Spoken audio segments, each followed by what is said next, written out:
हम लोगों ने लास्ट टाइम देखा था जी ओवरऑल सिलेबस हमारा क्या है, और एक किस्म का हमने अपने पूरे सिलेबस की समरी को स्टडी किया था, रीड किया था। आज से हम चैप्टर 2 से आगाज कर रहे हैं। चैप्टर 1 से आगाज करना चाहिए, लेकिन मुल्की हालात ऐसे नहीं है कि चैप्टर 1 से आगाज किया जाए, इसलिए चैप्टर 2 से आगाज करते हैं।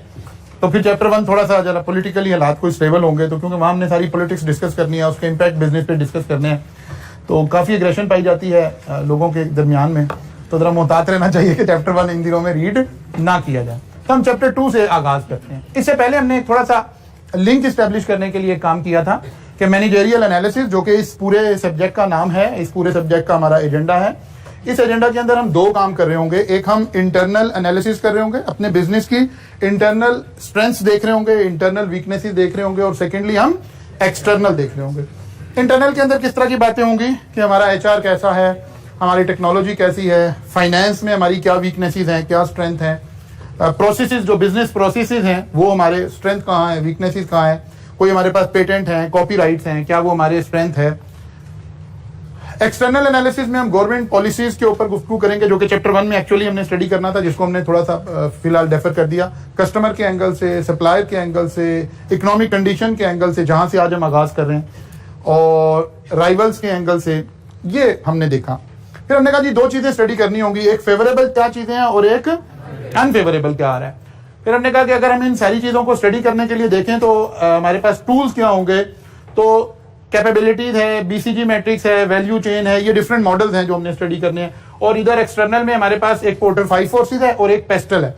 एक्चुअली हम पेस्टल का आगाज कर रहे हैं, ठीक है ना। पेस्टल का P रिप्रेजेंट कर रहा था पॉलिटिक्स को, E रिप्रेजेंट कर रहा था इकोनॉमिक्स को, और फिर ऐसे आगे हमने चलना था। तो हम इकोनॉमिक्स से आगाज करने जा रहे हैं। हम इकोनॉमिक्स से स्टडी करना शुरू करते हैं, फिर किसी वक्त में पॉलिटिकल उस पर भी चले जाएंगे। फिर हमने देखा था फेवरेबल प्रेजेंट है या फ्यूचर में फेवरेबल हो जाएगी। फिर इसी तरह अनफेवरेबल, अभी कोई हालात अनफेवरेबल है या फ्यूचर में होने वाले हैं। ये सारी बातें हम लास्ट टाइम डिस्कस करके गए थे। इकोनॉमिक्स को हमने जब भी स्टडी करना हो तो सबसे पहले हम एक इकोनॉमिक साइकिल से आगाज कर रहे होते हैं गुफ्तगू का। अब आप में से क्योंकि बहुत सारे बच्चे वो हैं जिनकी इकोनॉमिक्स एग्जाम्प्ट हो गई थी, तो आप इकोनॉमिक्स भी जाहिर है बहुत ज्यादा पढ़कर पीछे से नहीं आए हुए, या शायद बिल्कुल भी नहीं पढ़ के आए हुए। कुछ बच्चों ने मिडल में जाके छोड़ दी होगी, कुछ ने बिल्कुल शुरू में छोड़ दी थी।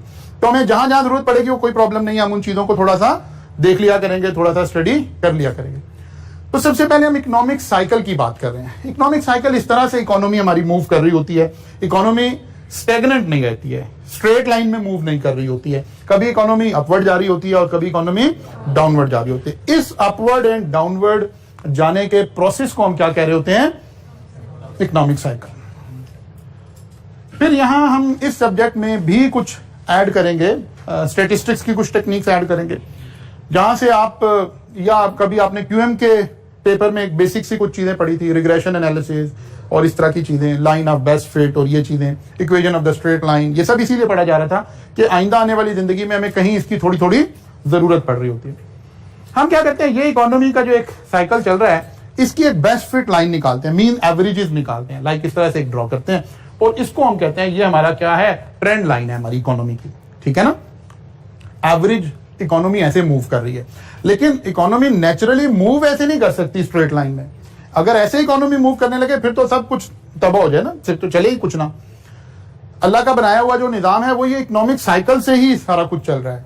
अगर इकोनॉमिक साइकिल नहीं होगी, इकोनॉमिक साइकिल का मतलब है कि हर वक्त लोगों की 2 राय होना, यानी इकोनॉमी अपवर्ड जा रही थी, इसका मतलब है इस वक्त वो लोग डोमिनेट कर रहे थे जिनकी राय में वो उनका ख्याल था कि इकोनॉमी हमारी बुलिश है, तेज है, अच्छे दौर आने वाला है, अच्छे दिन आ रहे हैं, ये वाले लोग डोमिनेट कर रहे थे।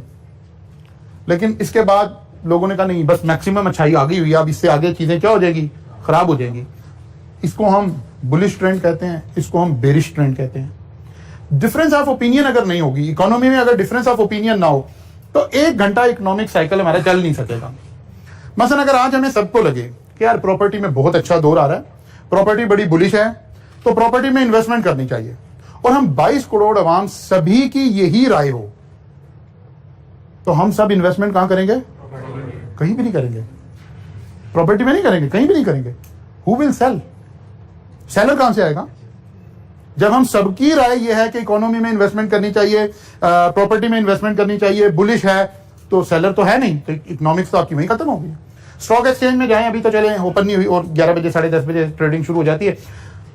आज का दिन अल्लाह का निजाम, दो लोग हैं, मतलब एक शख्स निशात मिल आज सेल कर रहा है, उसको लगता है कि निशात मिल का रेट नीचे जाने वाला है, एक बाई कर रहा है बिकॉज उसको लग रहा है कि इसका रेट ऊपर जाने वाला है। अगर हम सब एक पेज पर आ जाए, सबको लग रहा हो कि आज निशात मिल जी टेक्सटाइल बड़ी ऊपर जाने वाली है, तो सेल कौन करेगा?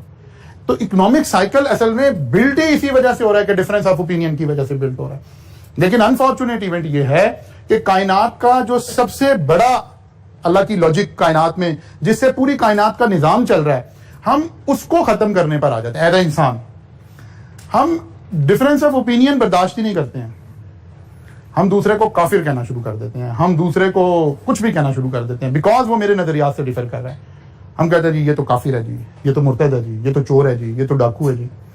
डिफरेंस ऑफ ओपिनियन के बगैर तो 1 घंटा कायनात नहीं चल सकती है।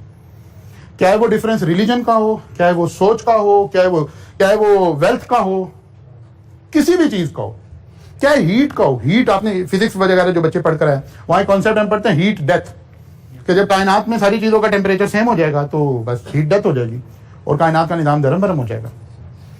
ना वेल्थ एक जैसी हो सकती है, ना हेल्थ एक जैसी हो सकती है, ना जबान एक जैसी, कोई चीज कायनात में एक जैसी नहीं हो सकती। इसी तरह इकोनॉमी एक जैसी नहीं हो सकती, इसने इसी तरह से ही मूव करते रहना है।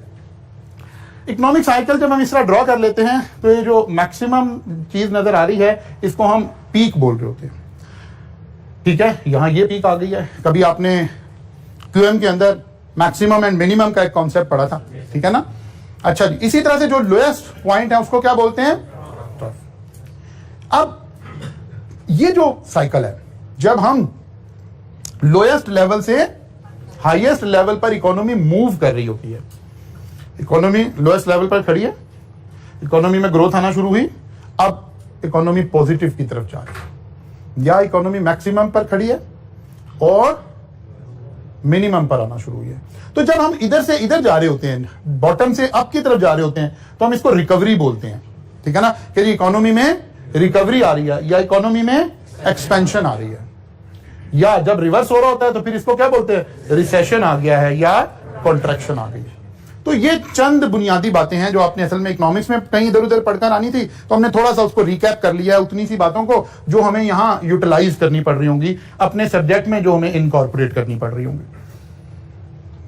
2-3 बातें जो हम जिस नतीजे पर पहुंचे हैं, इकोनॉमी हमेशा ऐसे ही चलेगी, अप्स आएंगे डाउन आएंगे, चीज की प्राइस ऊपर चली जाएगी, चीज की प्राइस नीचे आ जाएगी, जीडीपी बढ़नी शुरू हो जाएगी, जीडीपी कम होनी शुरू हो जाएगी, ठीक है ना? इस सारे काम को जब हम स्टडी कर रहे होते हैं तो हम कहते हैं हम इकोनॉमिक एनवायरनमेंट को स्टडी कर रहे हैं। ये जो कुछ बातें हमने समराइज करके अभी गुफ्तगू की है, इस सारे को हम क्या कह रहे होते हैं? Economic environment. लेकिन अगर हम इसे डिफाइन करना चाहें तो इकोनॉमिक एनवायरनमेंट क्या है?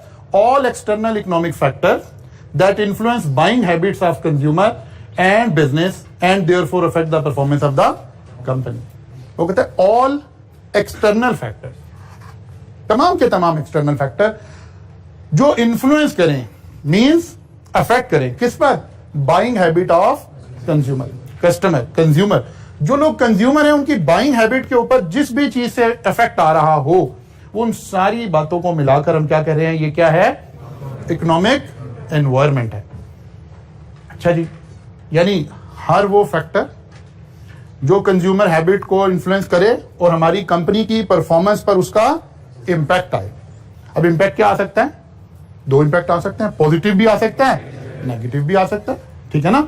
तो वो तमाम फैक्टर जो मिलकर हमारी कंपनी की परफॉर्मेंस को इन्फ्लुएंस करेंगे, उनको हम मिलाकर क्या कह रहे हैं?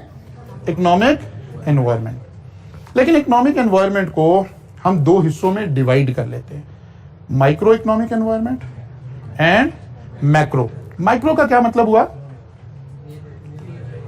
वैसे तो अगर हम देखें, जनरली बात करें, माइक्रो से क्या मुराद है? छोटा लेवल, और मैक्रो से बड़ा लेवल। लेकिन यहां बिजनेस एनवायरनमेंट में हमारी क्या मुराद है? माइक्रो से near by environment under which the firm, यानी जो कंपनी ऑपरेट कर रही है उसके जो करीबी चीजें हैं। कौन सी चीजें? ये जो ऊपर हम बात कर रहे थे। यानी अगर मैं माइक्रो लेवल की इकोनॉमी के ऊपर इंपैक्ट देख रहा हूं तो किसी कंपनी के ऊपर बराह रास्त जिन चीजों का इफेक्ट पड़ रहा होगा वो उसकी माइक्रो एनवायरमेंट में शामिल होगी। अच्छा जी, the size of the available market, जिस मार्केट में मैं ऑपरेट कर रहा हूं उसका मार्केट साइज क्या है, टोटल मार्केट कितनी बड़ी है, ये क्या शो कर रही है, माइक्रो एनवायरमेंट।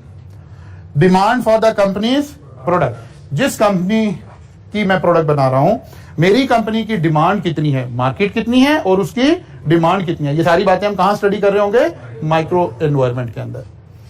कंपटीशन, मेरी कंपनी का कंपटीशन किन लोगों के साथ है, इसका मतलब है इस वक्त मैं क्या देख रहा हूं, माइक्रो इंपैक्ट देख रहा हूं। Availability and quality of supplier, जो प्रोडक्ट हम बनाते हैं उसमें सप्लायर की अवेलेबिलिटी क्या है, उसकी क्वालिटी क्या है। अगर सप्लायर की अवेलेबिलिटी चेंज हो गई है, मेरा ख्याल है लास्ट टाइम मैंने चीज की एग्जांपल दी थी क्लास में कि पता चला इंपोर्टेड चीज अवेलेबल नहीं है अब, इसका मतलब है सप्लायर की क्वालिटी इफेक्ट हुई है, तो ये मेरा माइक्रो इंपैक्ट है मेरे बिजनेस का, क्योंकि मैं अपनी कंपनी की बात कर रहा हूं सिर्फ।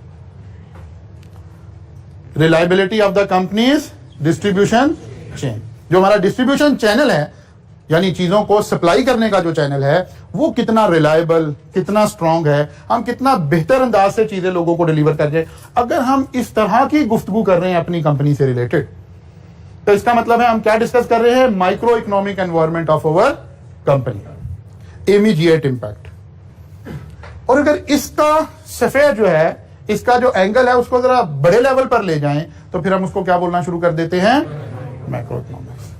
क्या मतलब, general environment that can affect the working of all businesses. अब हम एक कंपनी की बात नहीं कर रहे, निशात मिल पर क्या इंपैक्ट पड़ेगा, माइक्रो। बिजनेस पर क्या इंपैक्ट पड़ेगा, मैक्रो। बात समझ आ रही, एम्प्लॉयमेंट या अनएम्प्लॉयमेंट, मुल्क में एम्प्लॉयमेंट बेहतर हो गई है, इसका मतलब है वर्कर मिलने मुश्किल हो जाएंगे, ठीक है, तो ओवरऑल बिजनेस कम्युनिटी पर इंपैक्ट आ रहा होगा, उन्हें कॉस्ट ज्यादा देनी पड़ेगी, वर्कर अवेलेबल नहीं है। मुल्क में अनएम्प्लॉयमेंट बहुत ज्यादा हो गई है, इसका मतलब है लोग जॉब ढूंढते फिर रहे हैं, आपको अंडरपेड लेबर मिलनी शुरू हो जाएगी, ठीक है ना, चीप लेबर मिलनी शुरू हो जाएगी। इनकम सेविंग, मुल्क में लोगों की इनकम इंक्रीज हो गई है, पर कैपिटा इनकम इंक्रीज हो गई है, लोगों की सेविंग इंक्रीज हो गई है, तो क्या इससे कोई इंपैक्ट आएगा बिजनेस के ऊपर? जाहिर है अगर लोगों की इनकम बढ़ गई है तो लोगों की स्पेंडिंग बढ़ेगी, बाइंग पावर बढ़ेगी, तो बिजनेस के ऊपर इसका कुछ इंपैक्ट आ रहा होगा। Inflation, interest rate, exchange rate, जब इन्फ्लेशन आती है तो क्या किसी एक बिजनेस को इंपैक्ट करती है? अक्रॉस द बोर्ड करती है, इसका मतलब है मैक्रो इफेक्ट हुआ, ठीक है ना, मैक्रो इफेक्ट हुआ। इसी तरह इंटरेस्ट रेट अगर बढ़ जाए तो सब बिजनेसेस के लिए बढ़ जाएंगे, शुगर वालों को भी नए इंटरेस्ट रेट पर पैसा मिल रहा होगा, टेक्सटाइल वालों को भी मिल रहा होगा, सीमेंट वालों को भी मिल रहा होगा, इसका मतलब है इंटरेस्ट रेट किसका फैक्टर हुआ, मैक्रो फैक्टर हुआ। ऐसे फैक्टर्स जो ओवरऑल बिजनेस को अफेक्ट करेंगे वो कहां फॉल कर रहे हैं, और जो हमारी स्पेसिफिक कंपनी को अकेले को अफेक्ट करेंगे वो माइक्रो में आ रहे हैं। एक्सचेंज रेट, डॉलर अगर ऊपर चला गया है तो सभी के लिए रेट चेंज हो गया। टैक्स रेट, जी एक्सचेंज रेट मींस अगर डॉलर टू रुपी की पैरिटी को हम एक्सचेंज रेट बोल रहे हैं ना, मतलब आजकल डॉलर कितने का है जी, 184-85 रुपीज का डॉलर, ठीक है। जिस दिन हमने पाकिस्तान में ये न्यूज आई थी कि जनाब आपके पास चोर हुक्मरान आज तक हुक्मरानी करते रहे हैं, उस दिन यानी पनामा का जिस दिन अनाउंसमेंट आई थी उस दिन 101 का डॉलर था, ठीक है। What is the impact? अगर उस दिन आप आईफोन $1200 का परचेज करते थे तो उसकी प्राइस ये आ रही थी, आज $1200 का परचेज करते तो प्राइस ये आ रही है। लोकल पे बहुत ज्यादा इफेक्ट पड़ रहा है ना। लोकल पे ऐसे फर्क पड़ा, पहली बात लोकल के जो इनपुट्स हैं वो सारे महंगे हो गए। अगर जाहिर inputs, majority of the input अगर इंपोर्ट हो रहे हैं, अच्छा अगर डायरेक्ट इंपोर्ट नहीं हो रहे तो इनडायरेक्ट इंपोर्ट हो रहे हैं। मतलब हम ये कहते हैं कि हम टेक्सटाइल प्रोड्यूसिंग कंट्री हैं, ठीक है, लेकिन टेक्सटाइल में जितनी डाइज एंड केमिकल इस्तेमाल हो रहे हैं हम उसके मैन्युफैक्चरर नहीं है, ठीक है ना। अब इस फैब्रिक को जब डाई किया गया है, भले कॉटन पाकिस्तान में बन गई हो, अब तो वैसे कॉटन भी हमारी क्रॉप हमारी इतनी अच्छी नहीं रह गई है, खराब हो रही है और बड़े मसाइल है, लेकिन हम कहते हैं कॉटन हमारी अपनी है, लेकिन अदर इंग्रेडिएंट्स वो इंपोर्टेड हैं, तब भी हमारी इंक्रीज हो गई। अच्छा, हम नेगेटिव ही नहीं देख रहे हैं, इसकी पॉजिटिव साइड भी है। हमारे वो लोग जो एक्सपोर्ट कर रहे हैं उनको बेनिफिट हो रहा है, जो बच्चे फ्रीलांसिंग कर रहे हैं उनको बेनिफिट हो रहा है। वो कह रहे हैं यार क्या बात है, जबरदस्त बेहतरीन काम हो गया। अब देखना है, यही तो इस सब्जेक्ट में हम पढ़ने जा रहे हैं कि इंपैक्ट की एक साइड नहीं है, वो जो अभी मैंने सुबह आके बात की कि डिफरेंस ऑफ ओपिनियन तो एग्जिस्ट करेगा। मसलन आप ओवरसीज किसी भी बंदे से कहें कि यार हुकूमत कैसी हो, कहेगा जनाब ये तो बस क्या कहे, कोई लफ्ज नहीं है ऐसा, वरना रिलीजियसली खराब हो जाएगा काम, ठीक है। वो कहेंगे बहुत अच्छा है, बिकॉज 101 रुपए पर उनकी कन्वर्जन हो रही थी, अब 185 पर हो रही है। उन्हें तो पूछना चाहिए, सही कह रहे हैं वो, सही कह रहे हैं, उन्हें तो चोर लगने चाहिए सारे लोग, बिकॉज उनकी बैठे बैठे सैलरी एक किस्म की डबल हो गई। प्रॉब्लम तो उसका है जो पाकिस्तान में बैठा हुआ है, प्रॉब्लम तो उसका जो 6 रुपए की बिजली ले रहा था अब 27 रुपए की बिजली पर यूनिट ले रहा है, प्रॉब्लम तो उसको देखनी है। तो एक ही वक्त में पॉजिटिव एंड नेगेटिव दोनों इफेक्ट आ रहे होंगे। गवर्नमेंट्स का काम है, हमने यही सीखना है इस सब्जेक्ट के अंदर कि उन्होंने देखना है हमें कहां इसको ठीक करना है, कहां लेकर चलना है। अच्छा जी, इसके अंदर इकोनॉमी पढ़ाना भी मुश्किल हो जाएगी आज के दिनों में। अच्छा जी, इकोनॉमिक तो हमें समझ आ रही है, मैक्रो एंड माइक्रो कुछ इफेक्ट हम देख रहे हैं। मसलन अगर हम ये इंपैक्ट कैलकुलेट कर रहे हो कि किसी भी एक्सटर्नल फैक्टर का इंपैक्ट राइस के ऊपर क्या आ रहा है, तो हम क्या देख रहे होंगे, माइक्रो। और अगर हम ये देख रहे हो कि एजुकेशन इंडस्ट्री के ऊपर क्या आ रहा है, तो फिर मैक्रो। निशात मिल के ऊपर क्या आ रहा है, ओवरऑल इंडस्ट्री के ऊपर क्या आ रहा है, मैक्रो। ठीक होगी बात जी। इसी को सम टाइम हम, अच्छा जी चलें तो आगे डिटेल आती जाएगी। इसी को सम टाइम बुक्स में ऐसे भी एक्सप्लेन किया जा रहा होता है कि ये एक फर्म है, ये एक बिजनेस है, इसका जो करीबी फैक्टर्स हैं वो सब क्या हैं, जो इसको इमीडिएटली अफेक्ट कर रहे हैं वो माइक्रो हैं, और जो पूरी इंडस्ट्री को अफेक्ट कर रहे हैं वो इसको भी अफेक्ट कर रहे हैं, क्योंकि ये भी तो इंडस्ट्री है। तो ये वही सारी बातें लिखी हुई हैं यहां पर, और इसे एक्सटर्नल उसके अंदर मैक्रो की बातें लिखी हुई है, ठीक है ना। तो सम टाइम हम इसे ऐसे भी एक्सप्लेन कर रहे होते हैं, ऐसे भी इसको देखा जा रहा होता है। अच्छा जी, फिर आ गया इकोनॉमिक इंडिकेटर। आपने अक्सर सुना होगा कि यार इकोनॉमिक इंडिकेटर क्या बता रही है, इकोनॉमिक इकोनॉमी कहां खड़ी हो, कहते हैं इकोनॉमिक इंडिकेटर देखें। Now what are economic indicator? अगर हम इसको बिल्कुल सादा से अल्फाज में डिफाइन करें तो key stats about the economy. Economy के जो फिगर्स हैं, की फिगर्स हैं, they are called economic indicator. मतलब आप कहते हैं सर एक्सपोर्ट देखें, ठीक है ना, इंपोर्ट देखें, डेफिसिट देखें, ट्रेड डेफिसिट देखें, ये सब क्या चीजें हैं, इकोनॉमिक इंडिकेटर है। जीडीपी देखें, ये इकोनॉमिक इंडिकेटर है।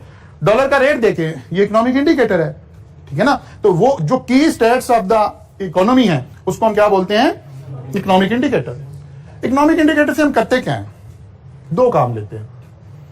Help to analyse economic performance. इन फिगर की मदद से हम किसी भी कंपनी की, किसी भी बिजनेस की, किसी भी गवर्नमेंट की परफॉर्मेंस को वैल्यूएट कर सकते हैं with respect to economy. We can analyse economic performance. एक काम कर सकते हैं की स्टैट्स की मदद से। दूसरा और अहम काम कर सकते हैं प्रिडिक्ट फ्यूचर इकोनॉमिक परफॉर्मेंस। एक तो है कि हम करंट पर गुफ्तगू कर रहे हैं कि यार हुआ क्या है, कहां खड़े हैं, ये हो गया, ये पॉजिटिव हुआ, ये नेगेटिव हुआ, ये पॉजिटिव हुआ। एक तो ये है कि करंटली पता चले हम कहां खड़े हैं, इसको हम कहते हैं हम एनालाइज कर रहे हैं। और एक हम टर्म इस्तेमाल करते हैं कि हम क्या कर रहे हैं, प्रिडिक्ट कर रहे हैं, मींस फ्यूचर में झांकने की कोशिश कर रहे हैं। आने वाले दिन कैसे हैं। अब बिजनेस में ज्यादा इंपॉर्टेंट क्या बात होगी, आने वाले दिन कैसे हैं, क्योंकि कहां खड़े हैं या क्या हो गया है ये तो संक है, ये तो इररेलेवेंट है। जो होना था वो तो हो गया। हम इन की स्टैट्स की मदद से फ्यूचर में झांकने की कोशिश कर रहे हैं कि क्या हो सकता है, अगर ये क्या इंडिकेशन मिल रही है, ताकि हम बेटर इन्वेस्टमेंट के डिसीजंस ले सकें, बेटर बिजनेस के डिसीजंस ले सकें। ठीक होगी बात जी। नाउ इकोनॉमिक इंडिकेटर तीन तरह के होते हैं। One is called leading economic indicator, other is called lagging economic indicator, and the third is coincident economic indicator. No, जैसा कि नाम से जाहिर है लीडिंग इकोनॉमिक इंडिकेटर, इसको ऐसे ही समझें, लीडर क्या होता है, जो लीड कर रहा होता है, ठीक है ना, जो फ्रंट पे आ रहा होता है, लीड कर रहा होता है, इसीलिए इसको हमने कहा लीडिंग इकोनॉमिक इंडिकेटर। ये इकोनॉमिक इंडिकेटर कौन से हैं, अ measurable economic factor that changes before the economy start following a trend. Trend किसे कह रहे थे, वो जो अभी हमने एक कर्व बनाई थी। ये जो हमने एक अपना ग्राफ बनाया था और इसके अंदर हम जो ऐसे चल रहे थे, और ये हमने एक ट्रेंड लाइन लगाई थी। वो कहते हैं जब इकोनॉमी कोई चेंज लाने लगती है, चेंज से क्या मुराद है, या यहां से इकोनॉमिक ट्रेंड में चेंज आ रही है, बुलिश से बेरिश में जा रहे हैं, ठीक है ना, या एक्सपेंशन से कॉन्ट्रैक्शन में जा रहे हैं, या तेजी से मंदी में जा रहे हैं, जब चेंज आने लगती है तो कहता है कि ये लीडिंग इकोनॉमिक इंडिकेटर उस चेंज से पहले चेंज हो जाते हैं। पहले ये चेंज होते हैं जो कि देखने वाली आंख जिसे इकोनॉमी की समझ हो उसे समझ आ जाती है कि अच्छा अब ये होने जा रहा है। जैसे हमारी सियासत के कुछ लीडिंग इंडिकेटर हैं, कुछ 25-30 लोग हैं सियासत में ऐसे जो जब चेंज हो रहे हो तो समझ जाए कि सब कुछ चेंज हो गया। ये जब आ रहे होते हैं तो हमें लग रहा होता है जमीर जाग रहे हैं, जब जा रहे होते हैं तो हमें लग रहा होता है बिक गए। हालांकि ऐसा नहीं हो रहा होता। आप इनकी हिस्ट्री उठा के देखें, ये तमाम लोग वही हैं जो हर हुकूमत में जब आते हैं तो हुकूमतें बन जाती हैं, जब चले जाते हैं तो हुकूमतें गिर जाती हैं। हमेशा ही ऐसे होता है। हमेशा ही हर एक को ऐसे लगता है कि जब उसकी तरफ आ रहे होते हैं तो लगता है जमीर जाग गए हैं, ईमान ले आए हैं, जब जाने लगते हैं तो गद्दार लगना शुरू हो जाते हैं। ये अनफॉर्चुनेट है। ये हमारी सियासत के लीडिंग इंडिकेटर हैं। आप देखें एमक्यूएम को देखें, जिस हुकूमत के साथ मिलती है इसका मतलब होता है कि इसकी इक्तदार इसको मिलने लगा। जब ये कश्ती से उतर रही हो तो समझे अब इक्तदार की जो दौर था वो खत्म होने की तरफ जा रहा है। ये इंडिकेटर है हमारे मुल्क के। आप उठाकर हिस्ट्री उठाकर देख लें, हर दफा ऐसे ही हुआ। जुनेजो से शुरू करें आज तक चलते हुए आ जाएं, हर गवर्नमेंट में एक ही पैटर्न चल रहा है। बिकॉज इकोनॉमी का सर्कल भी एक तरह चल रहा है, हमारे यहाँ पॉलिटिक्स का सर्कल भी एक तरह चल रहा है, मोर और लेस। हम कह रहे हैं ये वो इंडिकेटर हैं जो चेंज आने से पहले चेंज होते हैं, यानी ये इंडिकेट कर देते हैं कि क्या चेंज आने जा रही है। हमें नजर आने शुरू हो जाती है कि हमारी इकोनॉमी किस तरफ मूव कर रही है। फिर इसको नहीं, पहले इसको देखते हैं लैगिंग इकोनॉमिक इंडिकेटर। ये कौन से हैं? अ measurable economic factor that change after the economic state following a trend. जब इकोनॉमिक स्टेट कोई ट्रेंड फॉलो करना शुरू कर देती है तो फिर ये चीजें चेंज होती हैं। ये पहले चेंज नहीं होती, बाद। इसका मतलब है ये आफ्टर इफेक्ट्स आते हैं इस वाली चेंज के। पहले ये फैक्टर चेंज होंगे, फिर इनके बाद वो फैक्टर चेंज होने शुरू हो जाएंगे। जब वो फैक्टर चेंज होने शुरू हो जाते हैं तो हमें कुछ चीजें, अभी हम पढ़ेंगे, हमें कुछ चीजें कंफर्म होना शुरू हो जाती है कि अच्छा ये हो गया है, अच्छा ये यहां पहुंच गए हैं। और इसके दरमियान में हमने एक बात लिखी है, कोइंसिडेंट इकोनॉमिक फैक्टर। ये कौन से हैं? जो साइमल्टेनियसली हैं। ये चेंज होने शुरू हुए, ये पहले हुए, ये साथ साथ line by line, side by side, ये भी चेंज होना शुरू हो गए। लेकिन ये बाद में चेंज होंगे, आफ्टर। इसका मतलब है जब इकोनॉमिक साइकिल में कोई चेंज आएगी तो हमें चेंज को, क्योंकि हम तो क्या करना चाह रहे हैं, प्रिडिक्ट करना चाह रहे हैं, ठीक है ना, प्रिडिक्ट करना चाह रहे हैं। तो हमें वो कौन से फैक्टर हैं जो बता रहे होंगे कि हम कहां खड़े हैं, क्या होने जा रहा है। फिर कुछ एक चेंज आ रही थी, एक मंदा आया हुआ था, रिसेशन चल रहा था, कुछ इंडिकेटर आएंगे जो बता रहे होंगे, अगरचे उस वक्त पीक रिसेशन पे खड़े होंगे हम, लेकिन वो बता रहे होंगे कि अब चेंज आने वाली है, ठीक है ना। अच्छा जी, मसलन कुछ एग्जाम्पलीफाई कर लें फिर चलते आगे। Leading economic indicator, these indicator will predict change in business cycle. Business cycle हम किसको कह रहे हैं? इस ये साइकिल है, यहां से यहां तक ये साइकिल है, या यहां से यहां तक ये साइकिल है, चेंज इन बिजनेस साइकिल। इसका मतलब है लीडिंग इंडिकेटर यहां कहीं आएंगे जो बता रहे होंगे कि अब ये चेंज होकर अपवर्ड ट्रेंड शुरू होने लगा। इससे पीछे तो डाउनवर्ड था ना। क्या ये ट्रेंड फॉलो हो रहा है? नहीं, यहां लीडिंग इंडिकेटर ने आके हमें बताया कि नहीं ट्रेंड चेंज होने लगा है, इकोनॉमिक साइकिल रिवर्स होने लगा है, चेंज होने लगा है, या यहां बता रहे होंगे कि इकोनॉमिक साइकिल चेंज होने लगा है, रिवर्स होने लगा है। These indicator will predict change in business cycle. These indicator are used to forecast at what stage the economy will be at some time in future. कि हमें पता चलेगा हम कहां खड़े हैं इस वक्त, या फ्यूचर में कहां जाने वाले हैं, इस तरह की हम प्रिडिक्शन कर सकेंगे। These indicator in particular give an indication for whether a peak or trough will be reached in the following 3 to 12 months. कि कहां पहुंचने वाले हैं, तभी एक्सप्लेन करते हैं इसको। फिर आ गया जी lagging. These indicator will assess the current state of business cycle. ये हमें करंट स्टेट बताएंगे और ये हमें फ्यूचर को प्रिडिक्ट करना बताएंगे। करंट स्टेट का मतलब है क्या पीक आ गई है, क्या मिनिमम लेवल अचीव हो गया, या अभी फर्दर हो नीचे जाना है, करंट स्टेट। अच्छा जी, अभी एग्जाम्पलीफाई करेंगे इनको। आगे चलते हैं जी। These indicators are used to assess whether an economy has reached a peak or throughout 3 to 12 month, कि 3 से 12 महीनों में क्या पीक टच कर जाएंगे, क्या मिनिमम टच कर जाएंगे, कहां खड़े हैं, ये इंडिकेटर हमें ये बताएंगे। और ये इंडिकेटर क्या है? These indicators are events and measure that occur at the same time as a peak or, बात समझ आ रही? अच्छा जी, चलिए। These are used by the government, okay। मसलन कुछ मेजर देते हैं, फिर वापस जाते हैं इनको स्टॉक मार्केट रिटर्न्स। आजकल अदनान साहब ने क्या पढ़ाना शुरू किया था? कॉस्ट ऑफ कैपिटल शुरू किया,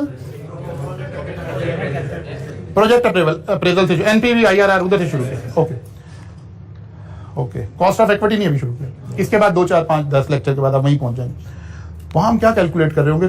यही चीज कैलकुलेट करना सीख रहे होंगे कि हमारा स्टॉक मार्केट का रिटर्न क्या है। एक है, एक रिटर्न हमें मिल रहा होता है जब हम बैंक्स में पैसा रखवा देते हैं, ठीक है ना, फिक्स डिपॉजिट के ऊपर आपको पैसा मिल रहा है। फर्ज कर लें हमारा उसको आरएफ से शो कर रहे होंगे उस वक्त आप, लेट्स अज्यूम 12% है कि अगर आप बैंक में पैसा रखवा दें तो बैंक आपको कह रहा है कि भाई 12% फिक्स इंटरेस्ट दूंगा, आपको फिक्स रिटर्न दूंगा। अगर यही पैसा उठा के मैं स्टॉक एक्सचेंज में इन्वेस्ट कर दूं तो फिर मुझे कितना रिटर्न मिलेगा? Let's assume 18%। ज्यादा मिलेगा। क्यों? क्योंकि रिस्क है। इधर आप उधर वाले पोर्शन में लास्ट 3 डेज में यही पढ़ रहे होंगे, हाई रिस्क हाई रिटर्न। यहां कोई रिस्क नहीं है, इसे मैंने कहा रिस्क फ्री। पैसे रखवा दे, कम नहीं हो सकते, ज्यादा ही होने।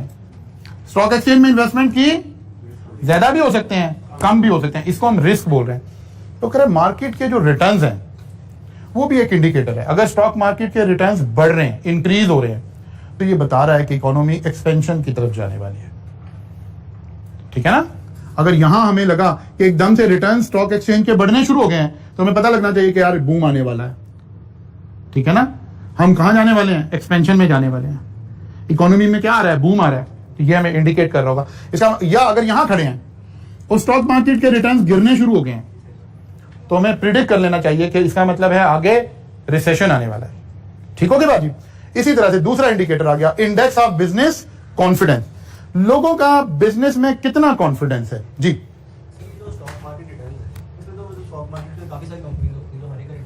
जी हम एक overall return, average return of the stock exchange की बात कर रहे हैं। अभी आएगा ये, इसमें भी थोड़ा सा जिक्र आएगा आगे चलते। अच्छा जी, index of the business confidence. लोगों का बिजनेस में कॉन्फिडेंस बढ़ गया है कि कम हो गया? अगर बढ़ गया तो अगर यहां खड़े हैं और बिजनेस में लोगों का कॉन्फिडेंस बढ़ गया तो इसका मतलब है इधर जाना शुरू है।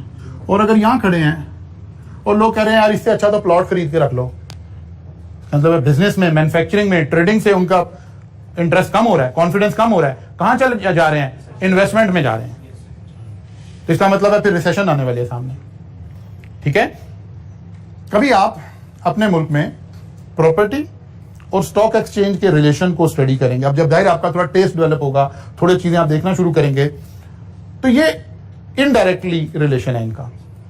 अगर प्रॉपर्टी में बूम आया हुआ हो, प्रॉपर्टी में बेतहाशा चीजें महंगी हो रही हैं, बाज लोगों का ख्याल होता है, बाज इकोनॉमी सोचे होते हैं कि बड़ा जबरदस्त काम हो गया है, ये तो जनाब प्रॉपर्टी में बड़ी तेजी आई हुई है। और कहते हैं देखे नहीं यार इकोनॉमी कितनी अच्छी चल रही है, प्रॉपर्टी की कीमतें देखो। नहीं, प्रॉपर्टी कीमतें तो इनवर्सली रिलेटेड है। बिजनेस से कॉन्फिडेंस कम हुआ तो मैंने अपने बिजनेस से पैसा निकाल के डीएचए में लगाना शुरू कर दिया। अगर प्रॉपर्टी की प्राइसेस अब जा रही हैं, इसका मतलब है इकोनॉमी अच्छा परफॉर्म नहीं कर रही है।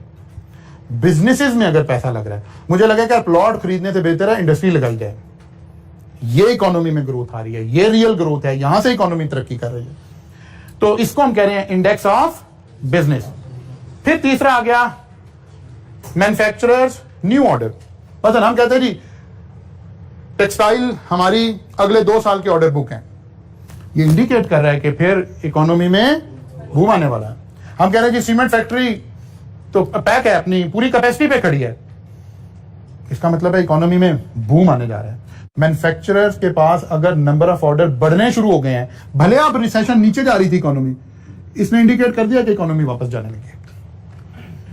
हम ये उन फैक्टर का जिक्र कर रहे हैं जिनसे हम कह रहे हैं कि हमें कर्व के चेंज होने से पहले कहां से इंडिकेट करना शुरू कर देगी। तो ये वो पहले के सिम्टम पता चल रहे हैं कि अगर बिजनेसेस में ऑर्डर आना शुरू हो गए हैं और मैन्युफैक्चरर अपनी कैपेसिटी कैप होना नजर आ रही है उसे, या रीजनेबली इंक्रीज इन ऑर्डर नजर आना शुरू हो गया है, तो ये भी शो कर रहा है कि इकोनॉमी में क्या आने जा रहा है, बूम आने जा रहा है। New building permits for private housing, अगर कोई बड़े बड़ी बिल्डिंग के प्रोजेक्ट लगने शुरू हो गए हैं, कोई न्यू परमिट्स मिलने शुरू हो गए हैं, तो क्योंकि हाउसिंग एक है खाली सोसाइटी बनना, एक है उसमें घर बनना।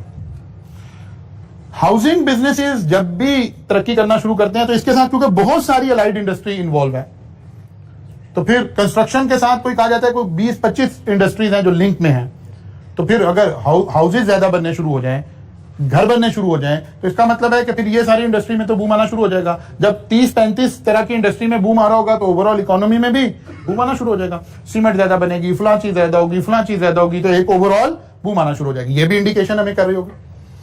मनी सप्लाई, अगर मुल्क में मनी की सप्लाई रिड्यूस होना शुरू होगी, इसका मतलब है लोगों ने पैसा बिजनेसेस में लगा दिया, तो ये भी शो कर रहा है कि फिर हम इकोनॉमी हमारी किधर जाने लगी है, बेहतरी की तरफ जाने लगी है। जी, मनी सप्लाई अभी इसी चैप्टर में परसों के लेक्चर में हम डिस्कस भी कर रहे होंगे कि किसको कहते हैं और कैसे मेजर करते हैं, वरना फिर हमें ज्यादा टाइम उधर लग जाएगा। ये परसों के लेक्चर में आ रहा होगा आगे काम। जी, किस चीज में? हाँ, मनी सप्लाई का हम पॉजिटिव नेगेटिव देखेंगे परसों वाले लेक्चर में, इंशाल्लाह देखेंगे कि हम मनी सप्लाई पहली बात है क्या किसको रहे हैं, ये बात देखनी पड़ेगी ना। फिर आ गया जी लैगिंग इंडिकेशन, वो चीजें जो बाद में चेंज होंगी।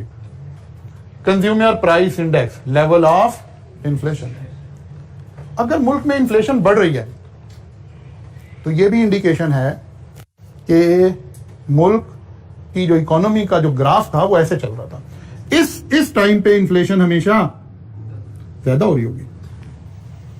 तो वो जो शहबाज गिल साहब की बातों को बाद लोग मजाक उड़ा रहे होते हैं, वो ठीक नहीं है, वो सही कह रहा है, वो सही कह रहे हैं। हम पॉजिटिव नेगेटिव दोनों बातें क्लास में कर रहे होंगे, आपकी सारे हर वक्त आपकी दिलदारी नहीं करेंगे, कभी कभी हम बताएंगे कि ठीक कह रहे हैं। तो जो इन्फ्लेशन जो है जब बढ़ रही होती है तो इसका मतलब, इसका एक इंडिकेशन ये है कि यस इकोनॉमी बेहतरी की तरफ जाना शुरू हो गई है, जिसकी वजह से इन्फ्लेशन बढ़ रही है। अगर इन्फ्लेशन कम होना शुरू हो जाए तो इसका एक मीनिंग ये भी है कि इकोनॉमी डाउन की तरफ जा रही है, रिसेशन की तरफ जा रही है। बूम में इन्फ्लेशन बढ़ाई करती है, लेकिन इन्फ्लेशन का ये एक फैक्टर है, इन्फ्लेशन तो बहुत सारे मल्टीपल सोर्सेज से मिलकर चल रही होगी। जैसे इस वक्त ग्लोबल इन्फ्लेशन चल रही है, उसका एक बहुत बड़ा फैक्टर कोविड की वजह से है, उसका डिमांड एंड सप्लाई है, मल्टीपल फैक्टर है जिसकी वजह से हो रहा है। लेकिन बहरहाल हम इसको कह रहे हैं कि लैगिंग इंडिकेशन में कंज्यूमर प्राइस इंडेक्स जो है इन्फ्लेशन से भी हम उसको देख रहे होंगे। अनएम्प्लॉयमेंट भी हमें बता रही होगी कि हम कहां खड़े हैं, एम्प्लॉयमेंट या अनएम्प्लॉयमेंट। अच्छा जी, इंटरेस्ट रेट, फिर एवरेज इनकम, फिर बैलेंस ऑफ ट्रेड जिसे हम बैलेंस ऑफ पेमेंट भी बोलते हैं। ये क्या है, ये सब कुछ कब हो रहा होगा, आफ्टर।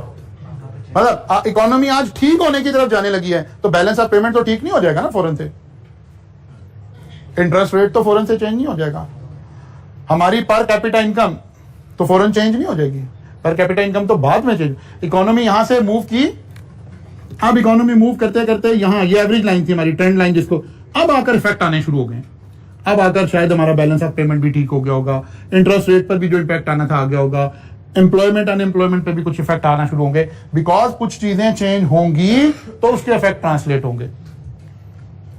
ठीक है ना, एकदम से तो इकोनॉमी के अंदर कोई चेंज नहीं आ जाएगी ना। इकोनॉमी एक दिन में ठीक हो सकती है ना एक दिन में खराब हो सकती है, दोनों बातें, ठीक भी नहीं हो सकती खराब भी नहीं हो सकती, दोनों के लिए टाइम चाहिए। इकोनॉमिक साइकिल से गुजरते गुजरते हम यहां पहुंचेंगे। जो चीजें साथ साथ चेंज होना शुरू हो जाएंगी, डोमेस्टिक प्रोडक्ट जीडीपी जिसको हम बोलते हैं, जैसे ही पॉजिटिव चेंज आएगी इधर भी ग्रेजुअली साथ साथ चेंज आनी शुरू हो जाएगी। Number of people in employment, थोड़ा सा इंडस्ट्री में जाना आएगी, थोड़ी सी एम्प्लॉयमेंट बेहतर होना शुरू हो जाएगी, और बेहतरी आएगी और बेहतर हो जाएगा, तो साथ साथ साइमल्टेनियसली चेंज हो रही होंगी। इंडस्ट्रियल प्रोडक्शन, जैसे इकोनॉमी में थोड़ा सा बेहतरी आएगी इंडस्ट्रियल प्रोडक्शन भी साथ साथ बढ़ना शुरू हो जाएगी। यानी ये पर्सनल इनकम, इकोनॉमी बेहतर होना शुरू हुई, हम सबकी पर्सनल इनकम भी थोड़ी थोड़ी सी बढ़ना शुरू हो जाएगी, और बेहतर होगी और बढ़ना शुरू हो जाएगी। इसका मतलब ये हुआ मैन्युफैक्चरिंग एंड ट्रेड सेल। इसी तरह जैसे इकोनॉमी बेहतर होगी लोग मैन्युफैक्चरिंग एक्टिविटीज में आ रहे होंगे, अब प्लॉट में पैसे नहीं लगा रहे होंगे, अब ऐसी चीजों में पैसा कम लगा रहे होंगे रिलेटिवली, जहां से जो सिर्फ बबल इकोनॉमी की तरफ है। जब सही बिजनेस चल रहा हो, इकोनॉमिक सही चल रही हो, तो लोग मैन्युफैक्चरिंग में, सर्विसेज में, इसमें पैसा लगा रहे होते हैं। अच्छा जी, तो हम असल में समझना ये चाह रहे हैं कि ये वो इंडिकेटर हैं जो पहले चेंज होते हैं, ठीक है ना, जो सबसे पहले चेंज होंगे, यहां चेंज आएगी तो फिर ट्रेंड चेंज होना शुरू होगा। और अगर यहीं चेंज नहीं आ रही तो इसका मतलब अगर ये चीजें स्टैग्नेंट हैं, इसका मतलब है ट्रेंड अभी कंटिन्यूड है। रिसेशन का था तो रिसेशन का कंटिन्यूड है, बूम का था तो बूम का कंटिन्यूड है। और अगर यहां चेंज आना शुरू हो गई है, इसका मतलब है इकोनॉमी क्या करने लगी है, अपने साइकिल को चेंज करने लगी है, फिर वापस आते हैं इकोनॉमिक साइकिल। ये ट्रेंड लाइन थी हमारे पास। ये जो पॉइंट है यहां से लेकर यहां तक वाला पॉइंट, या यहां से लेकर यहां तक वाला पॉइंट, ये असल में क्या है, ये जो डिस्टेंस है, ये पीक और इसके दरमियान में, इसको हम क्या कह रहे हैं, एक्सपेंशन पीरियड कह रहे हैं, और इसको हम क्या कह रहे हैं, कॉन्ट्रैक्शन पीरियड कह रहे हैं। एक्चुअली हम इन इंडिकेटर की मदद से इकोनॉमिस्ट क्या करने की कोशिश कर रहा होता है, वो प्रिडिक्ट करने की कोशिश कर रहा होता है कि क्या एक्सपेंशन कंटिन्यूड है या कि एक्सपेंशन अब वापस कॉन्ट्रैक्शन में जाने लगी है। कोई दुनिया की इकोनॉमी ऐसी नहीं हो सकती जिसे हम कहें कि पिछले 20 साल से एक्सपेंशन में ही जा रही है। नेवर, ऐसा नहीं हो सकता, ऐसा कभी भी नहीं हुआ हिस्ट्री में और कभी होना भी नहीं है। इसने ऐसे ही चलना है। हाँ, हम ऐसा सोच सकते हैं कि एक्सपेंशन का पीरियड ज्यादा है और कॉन्ट्रैक्शन का पीरियड कम आए। हम कॉन्ट्रैक्शन के पीरियड में से एज अर्ली एज पॉसिबल निकलने की कोशिश करें, एक्सपेंशन के पीरियड को एक्सपैंड करने की कोशिश करें। ये पॉलिसीज के जरिए से हम कर सकते हैं, हुकूमतें ऐसा कर सकती हैं। किसी की हुकूमत आ जाए, पूरी दुनिया के अंदर कहीं हुकूमत आ जाए, कभी नहीं हो सकता कि एक स्ट्रेट लाइन की तरह से इकोनॉमी चल रही हो। आप देखते हैं, और कुछ नहीं, हर 10-15 साल के बाद, 20 साल के साइकिल के अंदर अंदर हम कहते हैं जी क्या हो गया जी, ग्लोबल रिसेशन आ गया, पूरी दुनिया में रिसेशन आ गया। अब पूरी दुनिया के इकोनॉमिस्ट तो निकम्मे नहीं थे, पूरी दुनिया की गवर्नमेंट तो निकम्मी नहीं थी, पूरी दुनिया की गवर्नमेंट की पॉलिसीज गलत तो नहीं थी। ये अल्लाह का बनाया हुआ निजाम है, इसने ऐसे ही चलना है।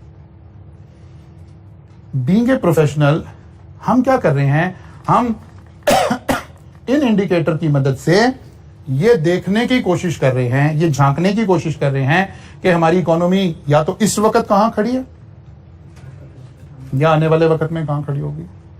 अगर रिसेशन चल रहा है तो हम इंडिकेटर की मदद से देखना चाह रहे हैं कि यार क्या रिसेशन का ये दौर खत्म होने को है, और अगर बूम चल रहा है तो हम देख रहे हैं कि क्या बूम रिसेशन में तो नहीं कन्वर्ट हो रहा, अभी कंटिन्यूड है या नहीं है। फिर हम देखेंगे कि हम इन इंडिकेटर को अपनी पॉलिसी से गवर्नमेंट लेवल पर कितना चेंज कर सकते हैं। मसलन इंटरेस्ट रेट, गवर्नमेंट के पास इसका इख्तियार है, गवर्नमेंट इसको चेंज कर सकती है। हम इसी चैप्टर में थोड़ा सा पढ़ रहे होंगे कि कैसे ये सारा काम हो रहा होगा। टैक्सेशन की मदद से हम कुछ चीजों को इंटरवीन कर सकते हैं, कुछ गवर्नमेंट पॉलिसीज की मदद से हम कुछ चीजों को इंटरवीन करके अपने इंडिकेटर को चेंज करने की कोशिश करते हैं। इवन जब आप इकोनॉमी में बैठे होते हैं तो थ्योरेटिकल सियासी नारे किसी और चीज का नाम है, जब आप मुल्क की इकोनॉमी को डिराइव कर रहे होते हैं तो फिर आपको बहुत सारे मेजर लेने पड़ रहे होते हैं। मसलन आजकल जी हमारे फाइनेंस मिनिस्टर आखिरी कौन रहे थे जी, शौकत तरीन था। जब शौकत तरीन अपॉइंट हुए, ठीक है ना, जिस दिन डिसाइड किया कि शौकत तरीन को लाया जाए, तो जरा आप इनके इनिशियल, अभी अमेरिका से फ्लाई नहीं किया था इन्होंने पाकिस्तान आने के लिए, अमेरिका बैठे हुए जो पहला इंटरव्यू दिया उसको सुने, पाकिस्तान पहुंचकर पहले 2-3 जो इंटरव्यू दिए उसको सुने, अनबाइस्ड होके सुने। अब आपने इकोनॉमिक्स को समझने की कोशिश करनी है, पॉलिटिकल एफिलिएशन से अब चीजें नहीं सारी आपने देखनी, अब आपने दिमाग से, जहन से, इल्म से चीजें देखनी शुरू करनी है। आप देखिए उसने आते ही वहां से बैठ के जो पहला इंटरव्यू दिया उसको सुने, पहले 3-4 इंटरव्यू जो पाकिस्तान में दिए उसको सुने। उसने बताया कि मैं क्या करूंगा, आते ही क्या गलतियां अभी तक पीटीआई की हुकूमत कर रही है जिसकी वजह से हम फंसे हुए हैं, और 2 महीने के बाद हम कहना शुरू हो गए कि इकोनॉमी ठीक होना शुरू हो गई। जरा खुद ही देखें, ये तो पास्ट इवेंट आपके पास है सारा, ये सारी हिस्ट्री आपके सामने जो लिखी जा रही है वो वाली हिस्ट्री की बात कर रहे हैं। 2 महीने में इंडस्ट्री लग गई है नहीं, क्या किया उसने आके, उसने आते ही, आप वो इंटरव्यू सुने जरूर, उसने आते ही पहले इंटरव्यू में वहां से अमेरिका से बैठ के उसने कहना शुरू किया कि मैं आते ही क्या करूंगा, मैं इन इंडिकेटर पे काम करूंगा।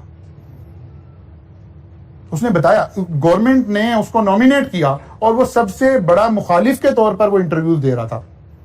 उसने बताया कि हफीज शेख ने क्या गलतियां की हैं, उसने बताया कि असद उमर ने आती क्या गलतियां की थी, उसने बताया कि ये इससे ये इफेक्ट हुए जिससे हमारे इंडिकेटर ही खराब हो गए सारे, इकोनॉमी तो ठीक ही नहीं हो रही होगी। 2 माह के बाद गवर्नमेंट ने इवन फेक इंडिकेटर देने शुरू कर दिए, बिकॉज इन्होंने इंडिकेट करना है ना, हम अकाउंटेंट माहिर हैं इस चीज के कि टेम्परिंग कैसे कर देते हैं, डेटा को कैसे चेंज किया जा सकता है। अब क्योंकि ये खिलाड़ी था पुराना, इसने आते ही क्या किया, इसने आते ही इंडिकेटर को ठीक करना शुरू कर दिया, भले वो ठीक थे या नहीं थे। जब आपने इंडिकेटर ठीक किए तो कुछ चीजें खुद साइमल्टेनियसली ठीक होना शुरू हो गई, कुछ उसके बाद ठीक होना शुरू हो गई। और जितना इकोनॉमिक क्राइसिस पहले आ रहा था वो अगले 6 महीने में रिड्यूस होना शुरू हो गया। तो एक्चुअली जब आप रियल उस पर ऑपरेट कर रहे होते हैं चीजें, तो आपको बहुत सारे मेजर लेने पड़ रहे होते हैं। सारी चीजें सच पर नहीं चल पाती, जज्बात से नहीं चल पाती, इससे नहीं चल पाती, इकोनॉमी इससे नहीं चल सकती कि आप कहते रहे जी बस पिछलों ने गलत किया हुआ था, असद उमर यही करता रहा, हफीज शेख यही करता रहा, इसने आके क्या किया, इसने कहा जो किया हुआ छोड़े, थोड़ी सी हमें दुनिया को भी दिखाना पड़ेगा कि नहीं नहीं हम ठीक हो गए, नंबर चेंज करते हैं जी। आपने सुना था कि जी ये लफ्ज आम था कि हमारी जीडीपी माइनस में चली गई है, कि जी हिस्ट्री में 70 सालों में पहली दफा माइनस में चली गई है। हफीज शेख उन दिनों में इन हो रहा था, 4 महीने के बाद इसने आगे कहा जी 5% हो गई। वो किसने वेरीफाई करना है?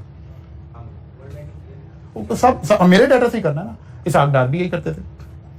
लेकिन हुआ क्या, जब हमने कुछ इंडिकेटर को ठीक शो करना शुरू कर दिया, चलें पॉजिटिव बात, ठीक हो गए जी, तो इकोनॉमी ठीक होना शुरू हो गई। अदरवाइज आप सारी दुनिया को बता रहे थे कि जी 70 सालों में पहली दफा पाकिस्तान की जीडीपी कहां चली गई है, नेगेटिव में चली गई है। अब दुनिया में जहां जाते थे वहां लोगों को बताते थे कि यार यहाँ सब लोग चोर बैठे हुए हैं, या ये हुआ या ये, भाई वहां से तो आपने इन्वेस्टमेंट लेके आनी थी। अब उन्हें जाके बता रहे हैं हम बहुत बुरे लोग हैं, हम तो चोरी कर रहे हैं, हम डाकू हैं, हम गद्दार हैं, तो कैसे पैसा आएगा आपके मुल्क में?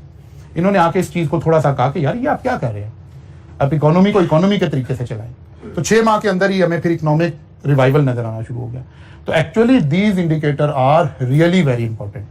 ठीक हो गया जी। तो ये साथ साथ आप तैयारी करेंगे जनाब जी, हमें जब हम पेस्टल एनालिसिस जाएंगे वहां की बुनियाद बन रही है, ये 3-4 चैप्टर इस तरह की, हमारा कुछ बेसिक जो इकोनॉमिक्स हमने पढ़ी नहीं हुई है उसके ऊपर बात हो जाएगी इसके दरमियान में इंशाल्लाह ताला।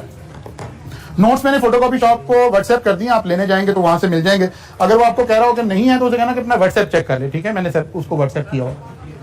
बुक आपने आईकैप की यूज करनी है। वैसे तो आप बिल्कुल भी बुक यूज ना करें, ये सब कुछ यहाँ लिखा हुआ है, लेकिन हम फिर भी ये कह रहे होते हैं कि बच्चे का ताल्लुक हमेशा बुक से जुड़ना चाहिए, तो आईकैप का स्टडी टेक्स्ट हम यूज कर रहे होंगे। ठीक हो गया जी। नहीं, चेंज आती रहती है, रिलेटिव है, स्टैंडर्ड नहीं है बल्कि रिलेटिव है।